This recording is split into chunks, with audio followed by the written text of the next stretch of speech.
ମୁଁ ଏବେ ଲଣ୍ଡନର ଡାଉନିଂ ଷ୍ଟ୍ରିଟ୍ରେ ବୁଲିକରି ବିଭିନ୍ନ ପ୍ରକାର ଐତିହାସିକ ସ୍ଥାନ ସବୁ ଦେଖୁଥିଲି। ଏଇ ଦେଖିବା ସମୟରେ ତଥା ଏଇ ଭ୍ରମଣ ସମୟରେ ମୁଁ ଦେଖିଲି ଲର୍ଡ କ୍ଲାଇଭଙ୍କର ଷ୍ଟାଚ୍ୟୁ ଏଇ ଡାଉନିଂ ଷ୍ଟ୍ରିଟ୍ର ପଛପଟେ outside the foreign office and Commonwealth office ସାମ୍ନାରେ ସ୍ଥାପିତ ହୋଇଛି। ମୁଁ ଏ ଲର୍ଡ କ୍ଲାଇଭଙ୍କର ଷ୍ଟାଚ୍ୟୁ ଦେଖି ବଡ଼ ତାଜୁବ ହେଇଗଲି। ମୁଁ ଆଶ୍ଚର୍ଯ୍ୟ ହେଇଗଲି ଯେ ଲର୍ଡ କ୍ଲାଇଭଙ୍କୁ, ଯାହାକୁ ବ୍ରିଟିଶର ମାନେ ଲର୍ଡ ଭଲଚର କୁହନ୍ତି, ସେ ଜଣେ ଅତ୍ୟାଚାରୀ ଶାସକ ଥିଲେ ବୋଲି ପ୍ରତିବାଦିତ କରିଛନ୍ତି, ସେଭଳି ବ୍ୟକ୍ତିର ଷ୍ଟାଚ୍ୟୁକୁ ଏମାନେ ଫରେନ୍ ଅଫିସ୍ ଏବଂ କମନୱେଲ୍ଥ ଅଫିସ୍ ସାମ୍ନାରେ ସ୍ଥାପନ କରିଛନ୍ତି। ଯଦି ଲର୍ଡ କ୍ଲାଇଭଙ୍କର ଷ୍ଟାଚ୍ୟୁ ସ୍ଥାପନ କରିବାର ଥିଲା ତାହେଲେ ଏମାନେ ବ୍ରିଟିଶ ମ୍ୟୁଜିୟମରେ ରଖିବା କଥା।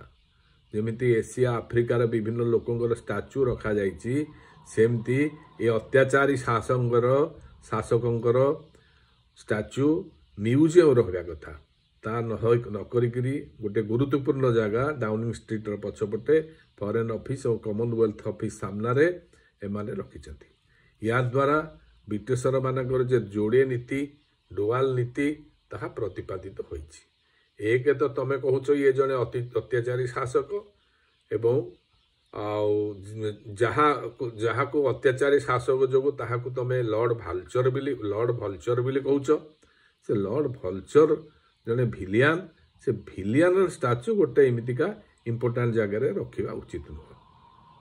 ବ୍ରିଟିଶର ମାନେ ଇଆଡ଼େ ପ୍ରତିପାଦିତ କହୁଛନ୍ତି ଲର୍ଡ ଭଲଚର, କିନ୍ତୁ ସିଆଡ଼େ ସେମାନେ ମନେ ମନେ ଖୁସି ହେଉଛନ୍ତି ଯେ କ୍ଲାଇଭ ଯୋଗୁଁ ଭାରତରେ ବ୍ରିଟିଶ ସରକାର ତାଙ୍କର ଶାସନ ସ୍ଥାପିତ କରିପାରିଥିଲେ। ବ୍ରିଟିଶର ଯେଉଁ ଶାସନ ମୂଳଦୁଆ ପଡ଼ିଥିଲା ତାହା ଲର୍ଡ କ୍ଲାଇଭଙ୍କ ଦ୍ୱାରା।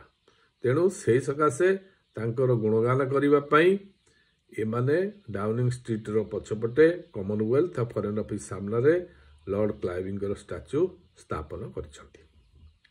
ଆପଣମାନେ ଜାଣିଛନ୍ତି 1803 ଖ୍ରୀଷ୍ଟାବ୍ଦରେ ପୁରୀକୁ ବ୍ରିଟିଶର ମାନେ ଦଖଲ କରି ନେଇଥିଲେ। କର୍ଣ୍ଣେଲ ହାରକଟ୍ ମାତ୍ର 100 ବ୍ରିଟିଶ ସୈନିକ, 1000 ଦେଶୀ ସୈନିକଙ୍କୁ ନେଇକରି ପୁରୀ ଦଖଲ କରି ନେଇଥିଲେ 1803 ମସିହାରେ। ସେପ୍ଟେମ୍ବର ମାସ 18 ତାରିଖ 1803 ଖ୍ରୀଷ୍ଟାବ୍ଦରେ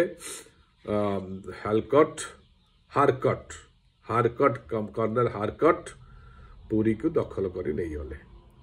ପୁରୀକୁ ଦଖଲ କରି ନେଲା ପରେ ଫାଇନାଲି ବ୍ରିଟିଶର ମାନଙ୍କର କଣ୍ଟ୍ରୋଲରେ ପ୍ରଭୁ ଶ୍ରୀ ଜଗନ୍ନାଥ ମନ୍ଦିର ରହିଲା।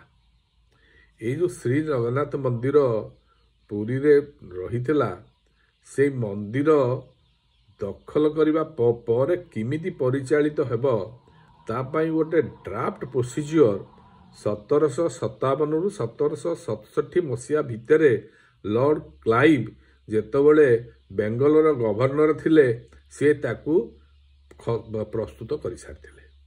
ସେଇ ପ୍ରୋସିଜିଓର ଅନୁସାରେ ଯେତେବେଳେ 1803 ମସିହାରେ ବ୍ରିଟିଶର ମାନେ ପୁରୀକୁ ଦଖଲ କରିନେଲେ, ଜଗନ୍ନାଥ ମନ୍ଦିର ଉପରେ ତାଙ୍କର କଣ୍ଟ୍ରୋଲ ହେଲା, ସେଇ ଖସଡ଼ା ବା ଡ୍ରାଫ୍ଟ ଖସଡ଼ା ଅନୁସାରେ ଯାହା ଲର୍ଡ କ୍ଲାଇଭ ତିଆରି କରିଥିଲେ, ସେଇ ଅନୁସାରେ ହିଁ ପୁରୀ ମନ୍ଦିରର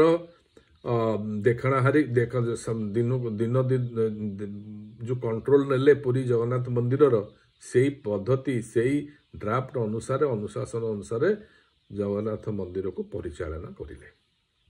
ଏଇ ଡ୍ରାଫ୍ଟ ଭିତରେ ଏମିତି ଗୁଡ଼ିଏ ଜିନିଷ ଥିଲା ଯାହାକି ପୁରା ଓଡ଼ିଶାବାସୀଙ୍କର ବିରୁଦ୍ଧରେ ରହିଥିଲା।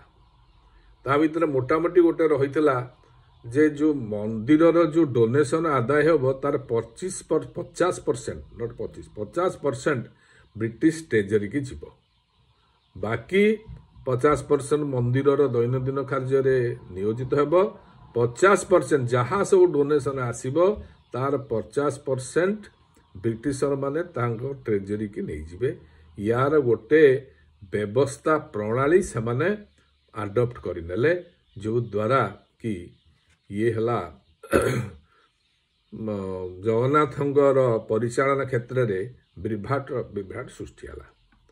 Clive Bangalore dual governance policy adopt करथिले उद्देश्य थिला हेवी टैक्स कलेक्शन करवा एवं सेही पद्धति अनुसार अत्यधिक कर आदाय कले लोकों ठारू ब्रिटिश कौन ओडिशा कौन समग्र भारत में अत्यधिक कर आदाय है। क्लाइव दैत्य शासन परिचालना करी ब्रिटिश गवर्नमेंट को अनेक अर्थ आदाय करी नहीं जाउथिले ब्रिटिश सरकार को देउथिले ईस्ट इंडिया कंपनी माध्यम रे। तापरे monopoly trade British monopoly trading system मध्य इंट्रोड्यूस कले। टेक्सटाइल और हैंडीक्राफ्ट इंडस्ट्री गुड़े को मध्य से माने कंट्रोल करे। ओडिशार जो जंगल रे जो टिम्बर थिला से टिम्बर को हरिलुट करी लंडन नहीं गले बेजते सब दामी दामी सागवान पियाशाल जेते सब दामी काठ थिला से काठ को शाल पियाशाल सागवान शिशु इत्यादि जहाँ काठ थिला सब को से ब्रिटिश को बिना पैसा रे लोकों को लगेकरी नहीं जाउथिले लोकों को लगाउथिले बिना पैसा रे ब्रिटिश सरकार को भेटी दवा पाई सेमानक ठारू सेमानक पैसा न देकरी बिना पैसा रे मूल्य लगाउथिले। एभली अत्याचार से करुथिले